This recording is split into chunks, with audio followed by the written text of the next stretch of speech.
Hello again, my Facebook family. I'm Victor Brooks, and this is the Victor Brooks Show Facebook Live Quarantine Series. And as so many of you know, we've been coming at you back to back every Saturday and Sunday between 1 and 3 o'clock, bringing you these quarantine series episodes. And as you know, many of you have been following me on my YouTube channel, the Victor Brooks Show YouTube channel, where you've seen for the past couple of months the interviews we've done there. That's before we were necessarily quarantined at this time in our studio. But we wanted to keep the momentum going. We wanted to keep this positivity flowing, you know, through all of us, especially at the time now that we all need as much positivity as we can muster in those 24 hours. When no way are we negating the seriousness of what's going on in the world. Some of us are personally affected at this time about during this coronavirus episode that the world is experiencing right now. So in no way are we trying to say it's not happening, but what we are trying to say is we can always find something to smile about. We can always find something to count as a blessing on a day-to-day basis, you know? And as always, I love giving the shout out to the first responders right now, the doctors, the lawyers, the nurses, the EMT drivers, even our truck drivers that are out here delivering on the highways right now, the store clerk workers, the cashiers, everybody, the teachers and the students who are now learning a new way of educating, that they're continuing the education for our babies on a daily basis. The parents who are finding another thing now of this homeschooling idea.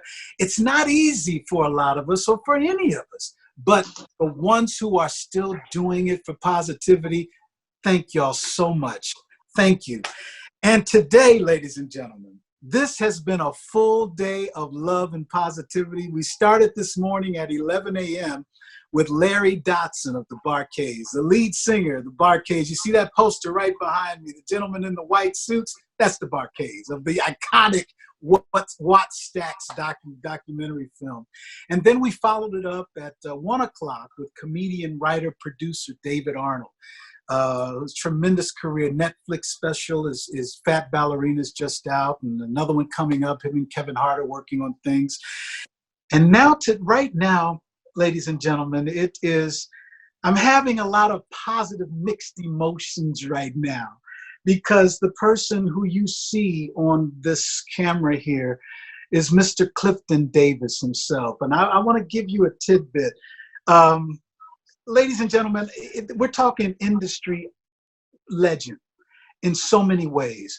We're talking a man whose career has spanned stage, screen, and television, theater, music. We're talking about a person that puts his money where his mouth is, meaning that not only the celebrity of Clifton Davis, but the soul of his philanthropy, of his fundraisings for causes that bring peace and positivity to the world.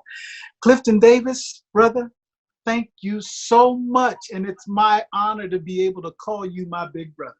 Well, it's my privilege to be with you here, Victor Brooks. Yes, and congratulations on your podcast and the wonderful shows that you've been producing. We've enjoyed a number of them, and I'm proud to be a part of this broadcast. And yes, this is doing something positive in the midst of this chaos called coronavirus, COVID-19. And so if you can do something positive in a world of negativity, you're on the upside. You are definitely on the upside, Victor Brooks, because you're a positive person. Thank you. And you. I happen to know that because you're my little brother, and I've known you your entire life. You sure have, man. My entire life. When I tell you, ladies and gentlemen, that what this is here, I've been myself, my brother Chris, and my sister Julie.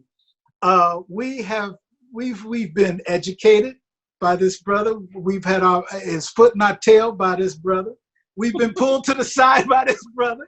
we've been taught so many things about this industry, about life itself, that when you hear what he just said, he ain't lying. It's the truth.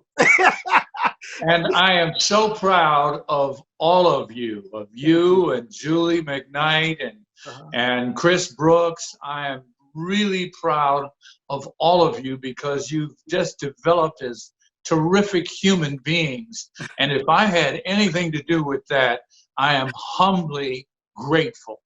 But hey, I've had a great career and I'm here to talk about it. You know what? Let me tell you this right now. As I flip over my I mean, you should see my notes, and I have to tell you that in making the notes for this interview, bruh, I went off of the years of stories growing up that you shared with my brother and sister and I, and living your career, the ups of it, the lows of it, the emotions of it, the realness of the Clifton Davis story. So I'm coming strictly a lot, I'd say about 90% off of what we retained. And I wanted to share it with the people who are watching because it's inspiring. I want to go all the way back to 1966. Lord have mercy. All right, now we're going to go, if I remember this correctly, we're going back way before That's My Mama. We're going back before the Amen Show. We're going back before your days on Broadway. We're going back before your television specials. 1966, 67, where was Clifton Davis? Clifton Davis was working at systems maintenance at ABC Television in New York. I was back behind the electronic racks helping keep ABC on the air. If something went wrong, if they had a technical difficulty, they called systems maintenance, and we would get back in there and switch things around. They didn't have really powerful switchers back then where they could just make a wipe and it would go to a different signal. They were just putting them in. And so we had to switch cables around in the back really quick to make sure that the next thing that was coming up would go through. And I was there at the end of that technology. And I worked for ABC Television as a video engineer. Back in 1966. Now, was this a job that, because that shows that you started your first literally paid professional career was in television? Well, actually, or in the arena of entertainment, you were doing in the technical side of Exactly. I had a job. I had a lot of jobs, but just to get back to the point you were making, I had a job out on Long Island in New York at a place called Riker Video. And I was a pickup delivery boy. I had dropped out of college. I had gotten out of, I had joined the United States Air Force. Wow. I got a medical discharge because I had a bad heart. And I was depressed. So I moved out to Long Island, New York, and found a job at a place called Riker Video. And it was there that I became curious because I started as a pickup delivery guy. I would drop equipment off somewhere and pick some other stuff up. And little by little, I got into what was going on at this company. Yeah. And they said, would you like to do some work when we don't have anything to pick up or deliver? I said, sure. Yeah. And they said, well, we want you to go into the blueprint room and help them in there. I said, okay.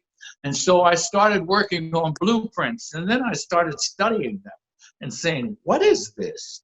These were schematics of electronic circuit boards. And I went, wow, this is fascinating. Yeah. So I started learning what was on the blueprints, and I got overtime sweeping the floors. And so as I swept the floors, I would walk past other areas of the factory, and as a curious guy, I would want to know what were they doing. Yeah. And they were putting components onto a board to plug into a television station's signal. And I went, oh, that's fascinating. And little by little, I started learning what all of those things did. And then they asked me to work in the stock room. And I started learning about resistors and capacitors and transistors and connecting this and modules and module boards. And then they said, if you'd like a little extra work, maybe we could get you to do some wiring. So I got on the production line and I started building these things. So I started sweeping floors, and before I left Riker Video, I was one of their field engineers a year later. Come on. And while I was on the road in the field servicing some of their products at ABC television, I found out what those engineers who couldn't fix it were making, and it was more than what I was making. So I said, wow, I need to come here. So I applied for a job at ABC in the engineering section, and I got the job.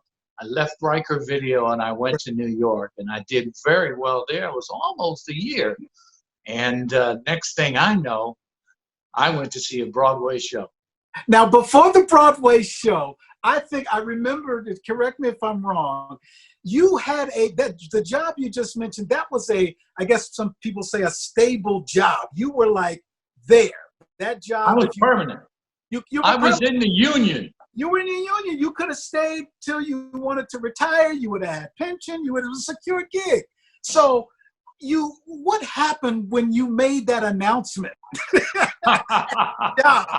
You know that, hey. I'm glad you asked me, Vic. That's a fascinating story to me. I went to see a Broadway show, and I was blown away by it. I said, how do they do that? It's like a movie right in front of me, sets changing, and scenes, and lights, and actors live.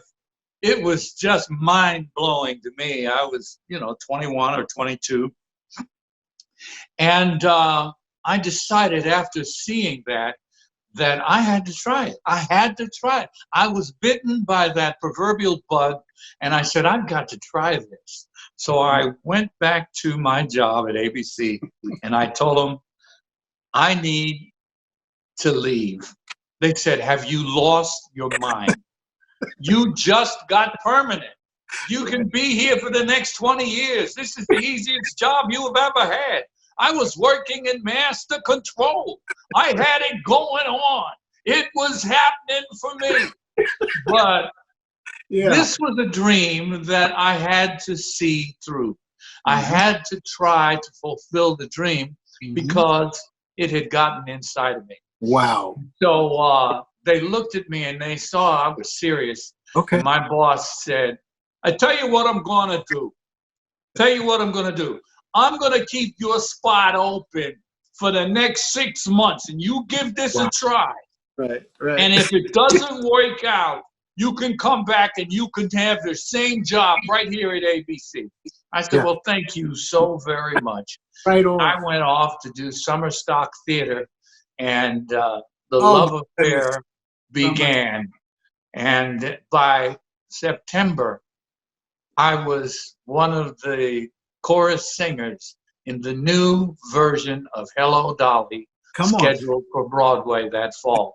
I never went back to ABC. See there? No, I mean, ladies and gentlemen, as you can hear and see, I mean, this is what this whole approach is about, that we want to deliver to the people, brothers. Like what you're saying right now, it's always something to be positive about. We're going to have our fears. We're going to have our, should I do that? Am I crazy for trying that? But the fact that you took that step, and I believe you said that, I remember something about the first play being Apple Tree, wasn't it? Apple Tree. Yeah, that's exactly the show that I saw on Broadway. On Broadway. Funny story, the star of that show, that first show I saw, was Barbara Harris and Alan Alda. Well, obviously, Alan Alda was a huge star. He was on television in MASH for years and years. And he did many, many other television shows. And at one point, some years back, he was doing a play in Hollywood called Art or something like that. And I went to see the play. Yeah. And afterwards, I went backstage. Well, obviously, I had had Amen, and That's My Mama and other stuff. So I was kind of recognizable, too. Yeah. But I went backstage to say hello to him. And I told him the story. I said, because of your performance in the Apple Tree back in 1966 or 67, 66, I became an actor. And he said, well, I am so happy to hear that. And thank you for your performances over the years. It was just a wonderful, gracious moment from Alan Alda, a wonderful actor. You know, so anyway. And you went, and from there you went to, like you mentioned that you were at Summer Stock. Now, your Summer Stock experience was, I believe, was an intern type of a first That's experience. right. Yeah. I was indeed. I was one of the kids, only I was the oldest one. Okay. They were all 16. I'm sorry, Cliff. Now, was Summer Stock before the audition of Hair, or was that after or during? That was after. You got a good memory. I heard about shows auditioning and people getting in. So I went to an audition I saw advertised in Variety magazine, a showbiz magazine, and I went in there and I got to sing, and they said, "Well, you have a nice voice. Have you done anything in the theater?" And I said, "Well, no."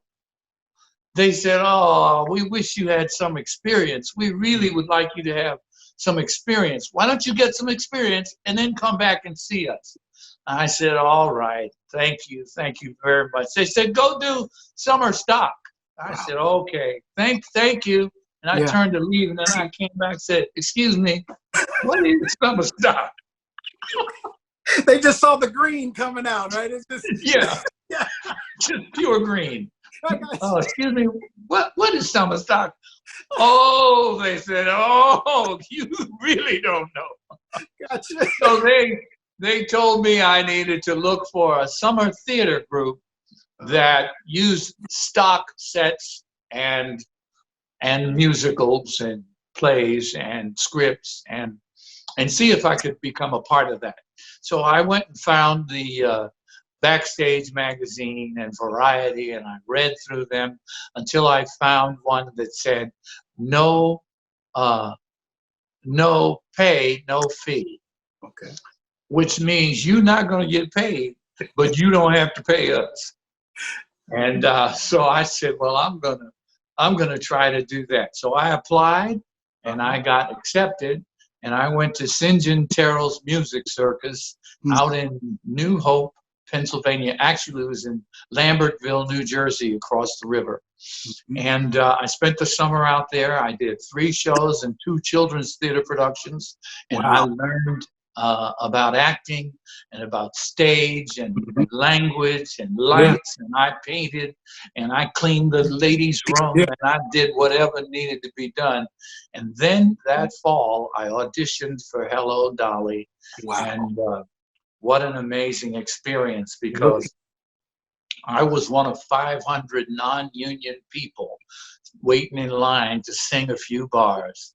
And long story short, when it got down to the final 25, I had sung and they liked me. They kept me. And they said, "We need to hear one more thing." And I said, "Yes." They said, "Would you sing the last few bars of your audition piece, but hold the final note for us? We'd like to see your breath control." I said, "Okay." Nothing can stop me now.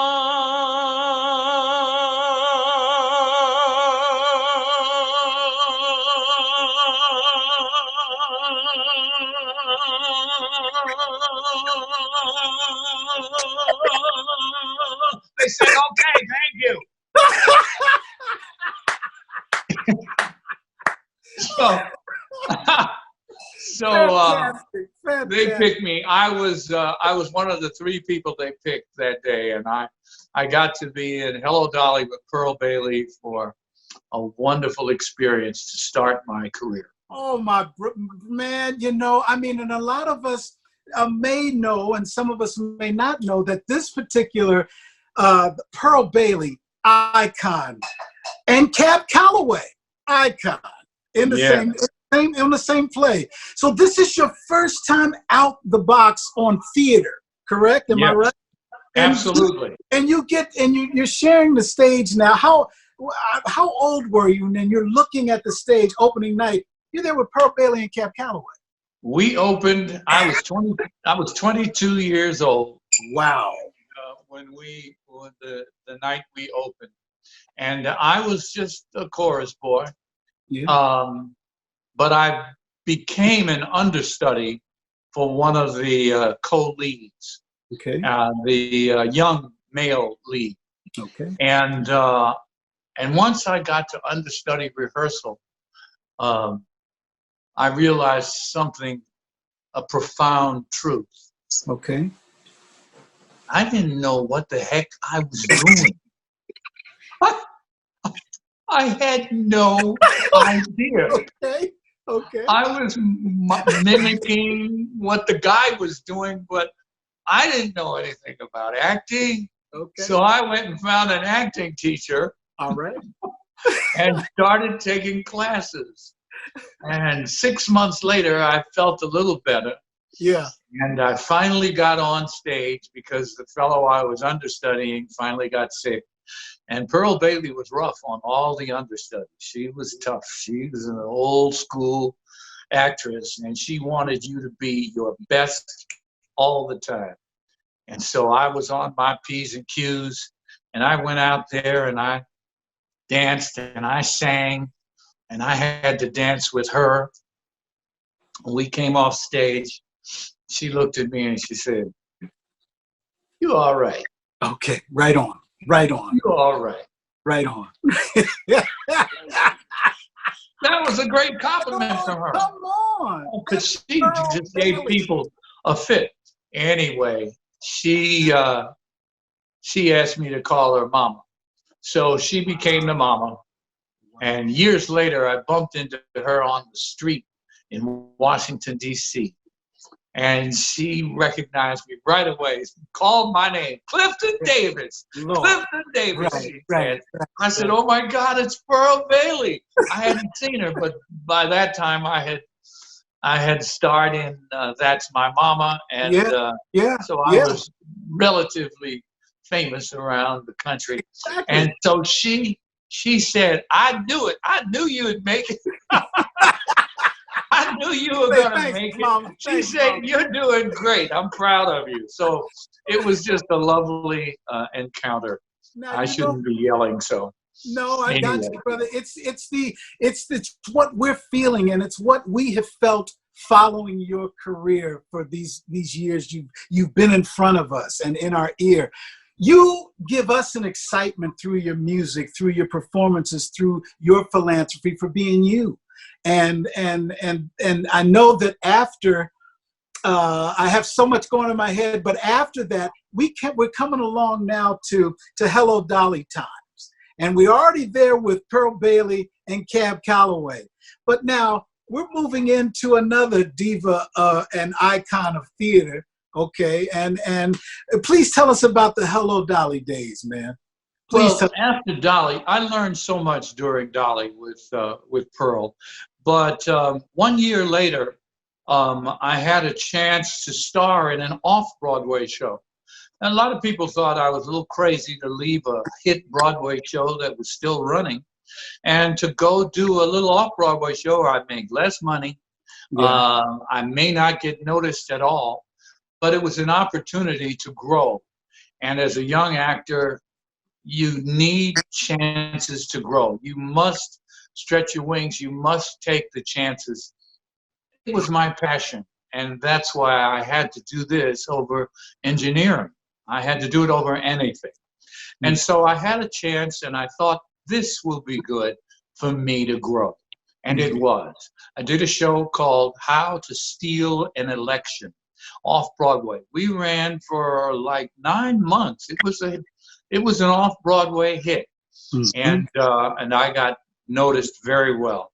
Right after that, I did another Broadway show with Dustin Hoffman called Jimmy Shine. And I replaced an actor named Cleavon Little. And Cleavon had left Jimmy Shine to go do a little movie called Blazing Saddles. Right. So Cleavon was the brother in Blazing Saddles. I replaced him on Broadway. Wow. I replaced him in 2 other shows too. Okay. One called Scuba Duba off Broadway, and something else that I can't even remember. But I did several off Broadway shows. Yeah. One called To Be Young, Gifted, and Black. And then I was at the Public Theater for a Pulitzer Prize winning play called No Place to Be. And I was in Georgia standing. Quick story about that. Yeah. Yes. A week and a half after I got that role and I was studying to learn the lines. It's a 3-act play. A lot of lines. And he had the lead. He broke his wrist and couldn't make the night. And they said, Clifton, you're on. Okay. Oh, my goodness. Wow. I had been there 10 days. Yeah. I didn't know the whole play yet. Yeah. But I was on. So I got on stage and I was doing pretty good. Yeah. Till I got to the 2nd act.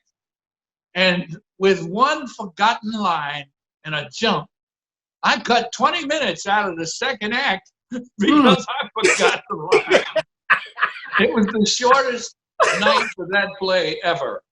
I'll never forget that. Talk about living and learning, right? I mean, right there on the spot. Anyway, I was. Now, was that I got to do it several other times. I put the 20 minutes back in the 2nd act.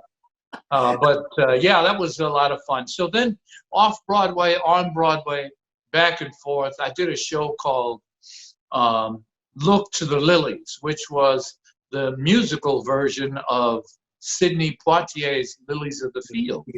Okay. And so they did a musical on Broadway, and I was a standby for Al Freeman Jr., who was the star.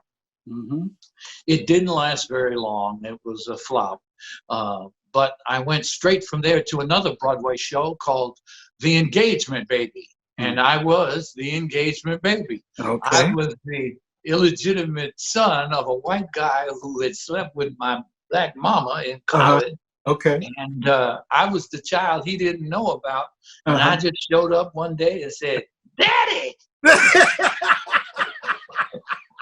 Anyway, it was a comical, it was a comedy. Now, but it didn't last very long either. So we left that. And then a year later, I had an audition for a show called Two Gentlemen of Verona. And that was when we rang the bell. And I was able to ride that horse from the Delacorte Theater in Central Park for the New York Shakespeare Festival, because it was a Shakespearean piece, all the way to Broadway, where I got a Tony nomination for one of the starring roles. So that was my breakout role, Valentine, in Two Gentlemen of Verona on Broadway. Gotcha, man. Much respect, Cliff. And these are all of the, I mean, and ladies and gentlemen, as you can see why this is such a special conversation is because we're only right now in the theater of Clifton Davis. All right. And by the way, Vic, that show was my 5th Broadway show, and that was in 1971. Come on now. And 72. So, you know how long ago that was. Oh, man, yeah. I mean, that was my 5th Broadway show. God is so good. Isn't he good? To help me to survive beyond that. And I did 3 Broadway shows after that. So, thank God. Now, you know what, Cliff? I know,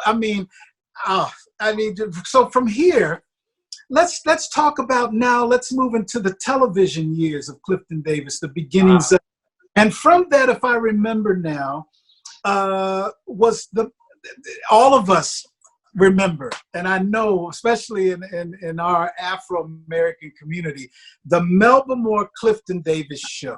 Okay, now the Clifton Davis show. If for those of you who may remember, Sonny and Cher was the show for this network. When Sonny and Cher was, canceled or whatever, were we correct? They went on a summer hiatus. Okay. They were just down for the summer. Is that when the Melba Moore Clifton Davis show arrived? Yes, it was. The summer of '72. Okay. Long time ago, but it was a great year. And Melba was being sought because she was the star of Pearlie on Broadway, and she won the Tony Award. Mm-hmm. And I was being sought because I was one of the stars of Two Gentlemen of Verona, and I got a Tony nomination. Yeah. What they didn't know was that Melba and I were an item. Gotcha. And so they were negotiating with her and negotiating with me, and then we would compare notes and go back. Right on. We made out pretty good, and then they found out that we were boyfriend and girlfriend, and it was an exciting time. It was a great summer. You know what, brother? And that point exactly, because I remember that show, and of course, the relationship that you have with my parents and growing up, and it was like so many others of us in the Black community at that time when that show came on, and especially in our home. I know we were sharing the same sentiment as millions of other people, that when we saw you and Melba Moore on this network television show, all right, what it did, and especially at that time of the early 70s, coming off the 60s, coming off the civil rights movement, the Black Pride movement was in full effect. The whole self-empowerment, the self-love of the Black community. Brother, your afros, you and Sister Melba, your conversations in your skits, the delivery of how your jargon, and then to back it up with the immense talent of the singing from both of you all. The look, this handsome brother doing his thing, this beautiful sister doing her thing. That was a pride that many of us shared and still share. Brother, did you know at that time that show and what you and Melba were doing was so potent to and meant so much to, of course, the world, but the Black community in general? We had a distant sense of its significance, but not like we would grow to learn about it as the years went by. It was groundbreaking. Yes, it was. It was a great opportunity. I didn't make the most out of it. I could have made more out of it. I made some terrible mistakes backstage. But all in all, it was an amazing time and something that caused, again, there's that word, growth. There you go. If you can keep growing as a human being, as an artist, as a creative entity, then you can reach the destination God has for you. Come on, brother. One of the wonderful, exciting things about that year was the year before, I had met with the producer for the Jackson 5 and brought him a new song that I had written for Michael and the guys, a tune called Never Can Say Goodbye. And so that by 1972, it was a smash hit, playing all over the, actually 1971, all over the radio. And when the producers of the television show found out that, hey, I wrote it. They made Never Can Say Goodbye the theme song, the closing theme song for the Melba Moore Clifton Davis show. Oh, wow. So we got to sing it every week. I never. It was very exciting. I wish I could play for you right now the new version I have of Never Can Say Goodbye, which will be released in July. Right the on. First time that Clifton Davis has released a recording singing my own song in 50 years. I am so proud of this recording that I did with the Honorable B.G. Adair and the B.G. Adair Trio. And I had a few friends sing with me, like Take Six. Come on now. Groundbreakers in their own right. It's exciting, man. This great version of this tune. I think it'll be a lovely addition to the many recordings there are of my song. But that helped make that moment great for us. Now, you know what, Cliff? You mentioned, we talked about the television show, the Melba Moore Clifton Davis show, but then give us the picture of the one, That's My Mama. This one in particular is it's a classic in genre. It's a classic. Now, with this television show, as we know, you played Clifton Baker, barbershop there connected to that, but it also dealt with political views on a lot of episodes. It dealt with different concepts of social messages and situations. Brother, how did That's My Mama come to pass? How did Clifton Davis do that? Well, one of the vice presidents for Columbia Television, Screen Gems, came to see Two Gentlemen of Verona on Broadway. Okay. And said to me backstage after the performance, she said, I want to be the one to give you your first television series. And it was a year and a half later. Excuse me.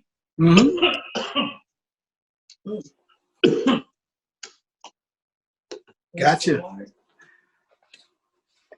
Good time for me too. A year and a half later, I was out in Hollywood. I had just done a movie called Cry the Beloved Country. Okay. And I got a call to go in and screen test for That's My Mama. Okay. Well, they tested 3 guys, and obviously I won the role. And it was a very exciting time in my life. And we were, unbeknownst to us, sort of pioneers. Yes. We didn't really appreciate it as much in the moment. We were just trying to be extremely funny and relevant. Our writers were smart. In fact, the writers who did our show, I got some, thanks. The writers who did our show also did the Sonny and Cher show and other shows. Okay. Alan Bly and Chris Beard. And they also had started writing the Sonny Bono Comedy Hour as well. Right. But we had a great time putting that show together. We laughed until we cried almost every day. Sometimes we tried not to be political, and we tried to be relevant. Exactly. In terms of issues that impacted young African American people and young Americans, not just Black Americans, young Americans.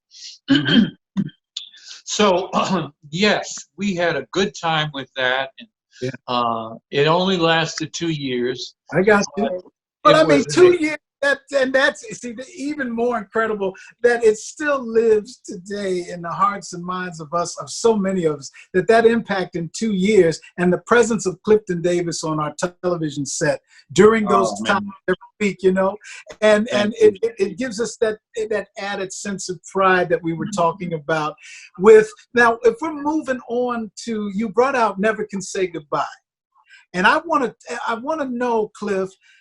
We're Motown, Berry Gordy, Jackson 5, the Supremes, and a lot of you, he can give you more detail, but it was more than Never Can Say Goodbye as far as your roster of work for Motown. I mean, yeah, correct? That's correct. My first song with Motown was a tune called Here Comes the Sunrise, which I wrote for the Supremes. Okay. And it did very well. They put it on one of their albums. And in fact, while I was out there signing the contract for that song, that's when I met the Hal Davis, the producer for the Jackson 5. Yeah, yeah. And I got the chance to play for him, Never Can Say Goodbye. Right. He loved it. I subsequently wrote for The Miracles, and I wrote for Diana Ross. She recorded it, but it was never released, the song I wrote for her. But I wrote for The Miracles a tune called We Feel the Same. And I wrote for Melba Moore several of her songs. One day, Motown asked all of their writers, I became a staff writer at Motown. They wanted all of their writers to come in and work in the music rooms at their offices. Okay. So I said, oh, okay, I'll go work. So I went on in and got into the music room, and I was just in there 10 minutes trying to write a song, and somebody started banging on the door. And I'm like, why aren't they going to just let me do my music? And I threw the door open and looked, and oh my goodness, there was Smokey Robinson. Okay. He said, I'm sorry to disturb you, brother.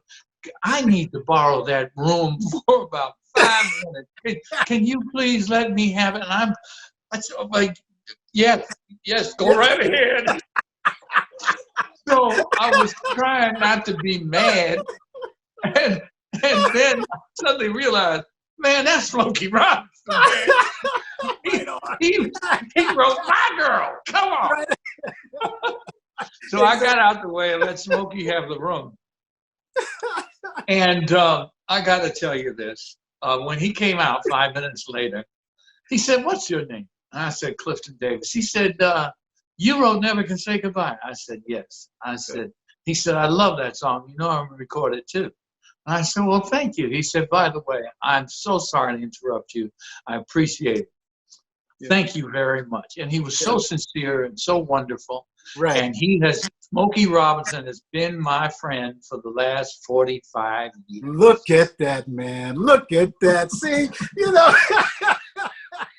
it was, from what we hear, that Motown situation was like a family, right? I mean, it was, it really was. And then we used to have picnics in the summer, and we would play softball games and tag football.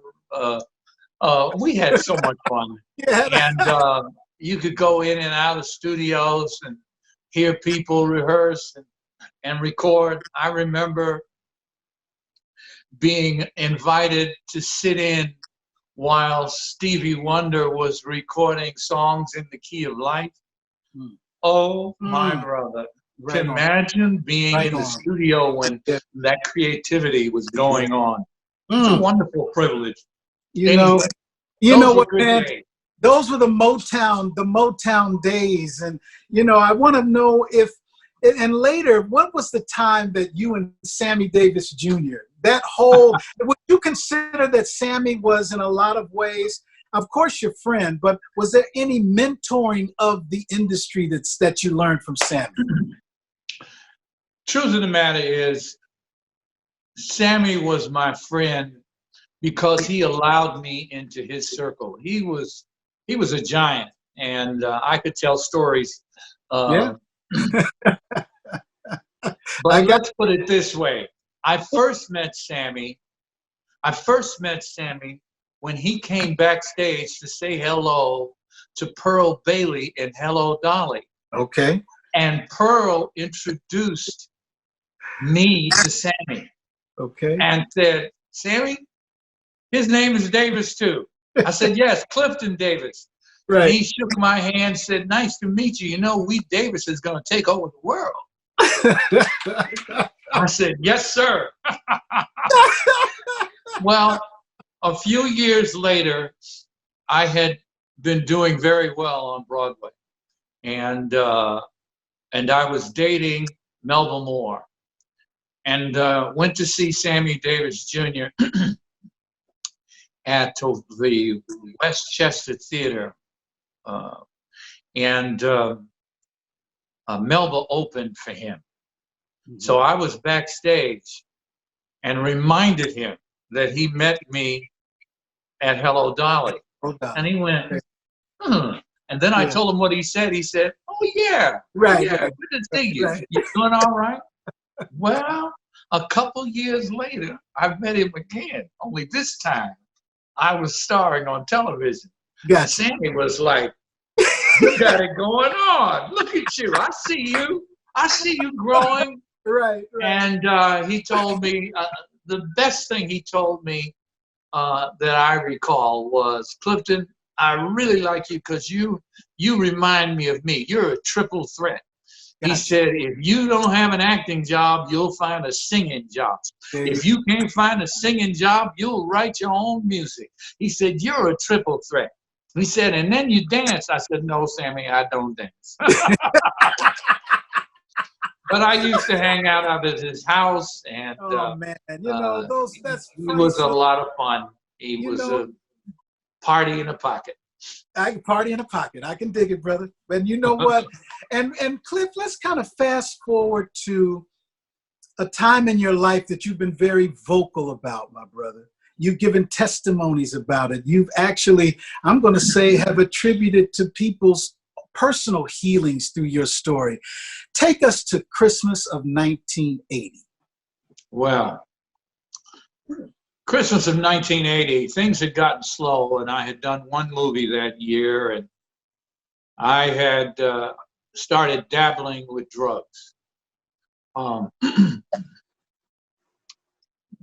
cocaine, and it was trying to take over my whole world.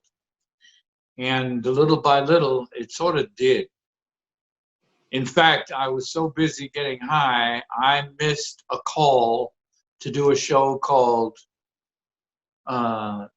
Super Password Plus. Okay.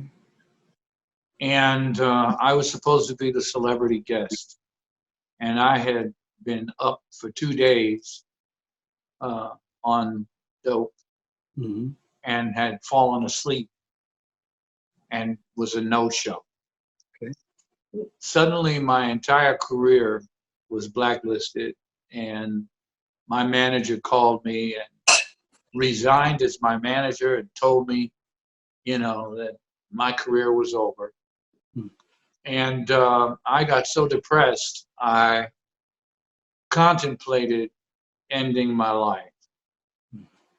And that's when God stepped in, because it wasn't mine to take. He had given it to me. And I'm so grateful that he showed me in that moment that he loved me so much that throwing my life away would have been a waste of all the gifts he had given me. Yeah. You see, all along the way were reflections of God's gift, and I didn't realize it. It wasn't until I rediscovered God in my life that I was able to appreciate all that he had done, even when I wasn't paying attention. And that happens to us when we come to know the Lord.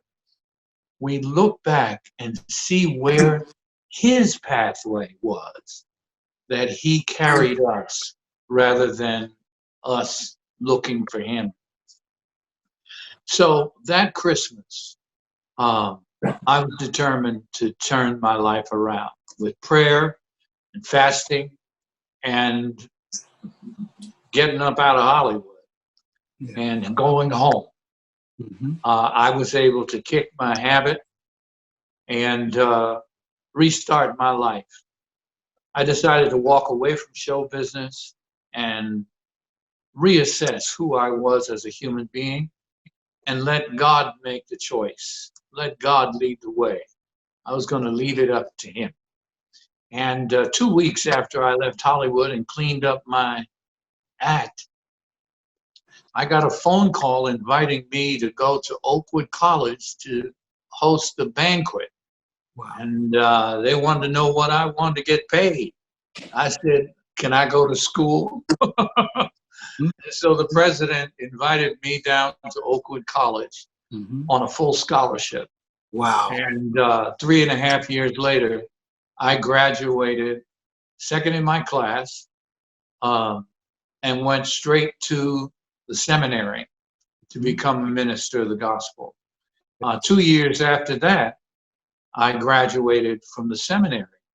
And just when I was taking my final exams, I got a call from Hollywood saying, would you come out and do a screen test for a new show called Amen? And fortunately, I was off that day. Right on. I got on a plane and I went out to Hollywood. I screen tested for Amen. And you are looking at Reverend Reuben Gregory forever. That's right. So that's how God turned it all around. Cleaned up my act, decided to do things his way. And I've stumbled along the way, but God has been so good to me. I just have to thank him all the time. And I've just had a great career since then. A lot of appearances on various television shows. I just finished 5 years recurring on Madam Secretary. That's right. I am currently recurring on a show called Godfather of Harlem, where I play the Honorable Elijah Muhammad, the leader of the Black Muslim faith, in 1962. Yeah. And I'm excited about it, about getting back to work with Forrest Whitaker, Vincent D'Onofrio, and the wonderful actors on this show. So it's just been a wonderful time. And in the meantime, God has blessed me to do ministry for these 30 plus years. There you go, brother. There you go. Thank God for that. That's right, man. I mean, Cliff, just from the heart, man, you know, your testimony now, and yes, I've heard it before, like millions of others. And each time I hear it, it brings a sense of reality check to myself every single time I hear it again. And from the heart, when God saved your life in 1980, he also saved mine years later. You saved because of your dedication to yourself, to your spiritual journey, to coming back from what at that time considered a depth of hell, so to speak. And you continued your journey. You stuck with the program that you allowed yourself to hear what God was trying to tell you to do, and you did it. Brother, I'm not the only one. Because of your journey and because of what God did for you that day, you've been able to take it to millions of people around the world through your ministry, through your testimony, through your realism. Because us as the public, we can tell. You told me this years ago. You said the people will know. The people will know. We can tell when somebody is giving that journey story and it's from the heart. And brother, every single time you tell it, I've seen you tell it at churches. I've seen you tell it in another language, in Portuguese. I've seen you tell it to community, you tell it to just small family organs. It feels of that blessing. And I just want to thank you for that, man. From everybody else who's listening and knows your life was saved and you were able to save millions of others, hundreds of others later. And you're also— I'm just sharing his love. I'm just sharing an immense love that is so much bigger than we can ever imagine. The measure of God's love is beyond human comprehension. Come on now. And if we can just comprehend a little bit of his love, when we hear the words that that Christ died for us while we were yet strangers. There you go. He died for strangers. He loved us when we didn't know who he was. And it's that kind of love that just keeps me coming back, keeps me trying to do what's right and pleasing in his sight. I know I'm not perfect. I stumble. I may say something wrong or make a wrong move, but all in all, I may not be all of what I want to be, but I'm so glad I'm not what I used to be. Yes, yes, yes. I'm raising my flag on that one too. So many people.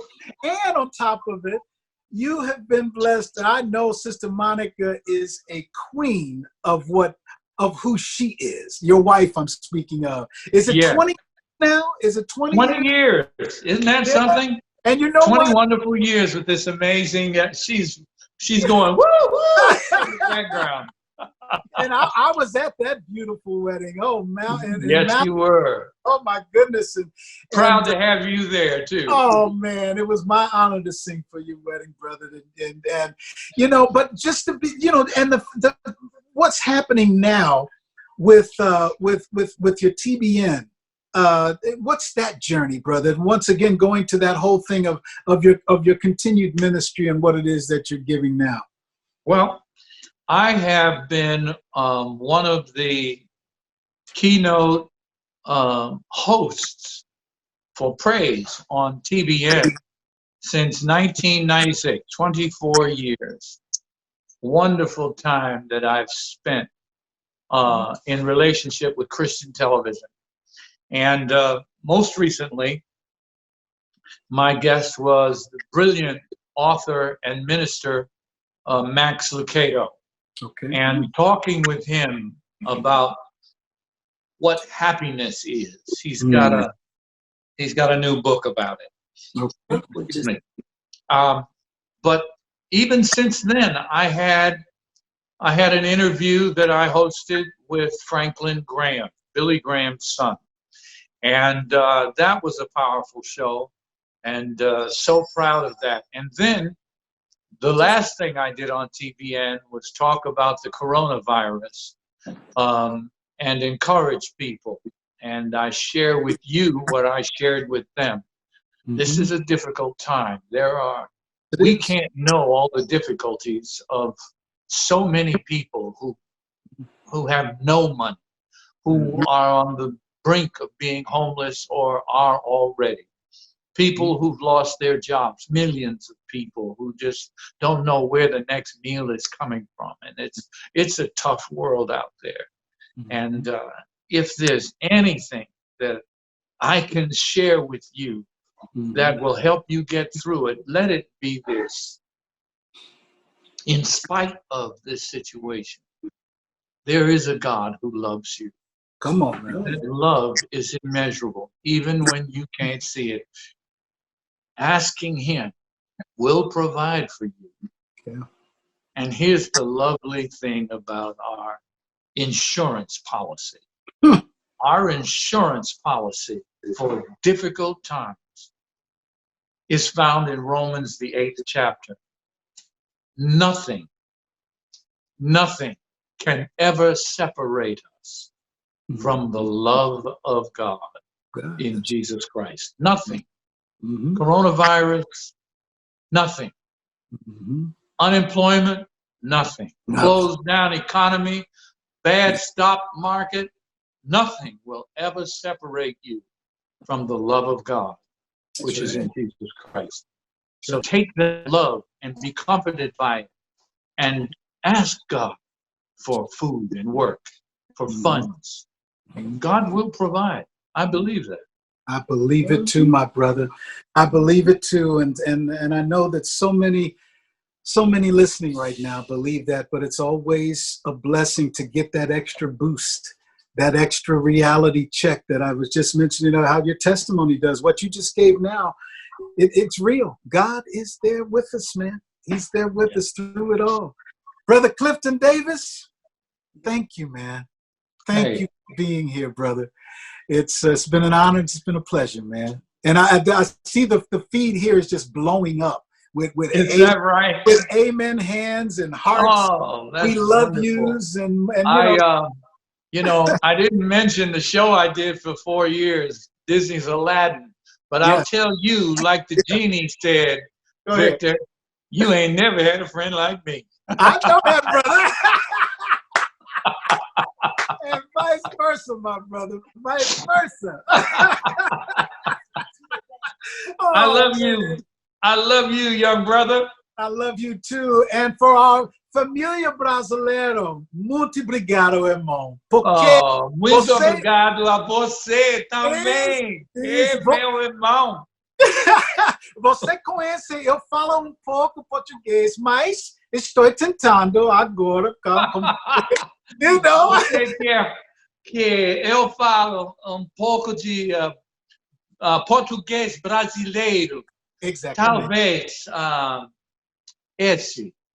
Que fazer? Meu pensamento está preso àquele carnaval. Volta a pisar este chão. Ensino um drama banal. Tento refazer a trama. Mas o desfecho é igual. E você? I could go on. Yes! Brother, please tell us about your project, your musical project that you're coming with out of Brazil, man. Oh, okay. Did I break something? Should I not have said No. I've got a wonderful project that I recorded in Brazil some years ago, but I never released it. And we put it in the queue. So it's in line. It is going to be released. Yeah. But in July, we're first releasing Clifton Davis with the BG Adair Trio, Never Can Say Goodbye. Gotcha. That's the album that's coming out first, with songs like Teach Me Tonight, like Too Marvelous for Words, The Folks Who Live on the Hill, and a few new songs written by yours truly, Clifton Davis. Mm-hmm. And we're going to record Never Can Say Goodbye. So that's coming out. Then in the fall, the Brazilian project is going to be released. Right and on. I'm excited about that as well. Right on, bro. And you're singing in Portuguese, just like you just did right now, right? But Cantando em português, sim. And just for the fact now our Brazilian people, our Brazilian brothers and sisters are chiming in right now, giving thumbs up, It's How about that? A world of love. It's a world of, that's why I call my people positivity. And what did our buddy Javon say? What did he say? He said, how does that go? It slipped out of my mind. The incredible Dillamond, man. I mean, and all of your people, Zay Ricardo, Edge, Mata, Sandra, everybody is giving their love. They knew you were on today. I know they've been tuning in for this as well. You just spread the love, Cliff. Thank you, my brother. It's my privilege. I thank you so much for having me on your show, and I just wish you all the best as you move forward with this and as you grow as a gifted podcast broadcaster. And don't ever let go of that magnificent singing voice that you have. Thank you, brother. Thank you, man. I appreciate you. Ladies and gentlemen, don't forget, follow us on our YouTube channel, the Victor Brooks Show YouTube channel. We put our first studio episodes of 5, our first 5, we were in the studio before this quarantine happened to all of us. But everything you're seeing on Facebook Live, this incredible conversation with Clifton Davis, the 2 we had previous, all of them are going straight to the YouTube channel as well, the Victor Brooks Show YouTube channel, and also Facebook Live right here, what you're watching it on now, the Victor Brooks page of Facebook Live Quarantine Series, and also our Instagram, Victor Brooks Show Instagram. There's some things we're doing at the Positivity Posse Instagram page that we're not broadcasting on Facebook and vice versa. So go on over there, follow us on the Victor Brooks Show at Instagram. Continue following us over here at the Facebook Live page, because all we want you to do is get some of this positivity on. We want you to take a shower in it, rub it all over you, smile on it. You know what I'm saying? Come back and get a second helping of it, because that's what we need right now. That's what we need. I love you all, and I thank you all so much for always joining us right here. Clifton Davis, much respect, much love, my brother. Love you, Victor Brooks. Love you too, man. Be well.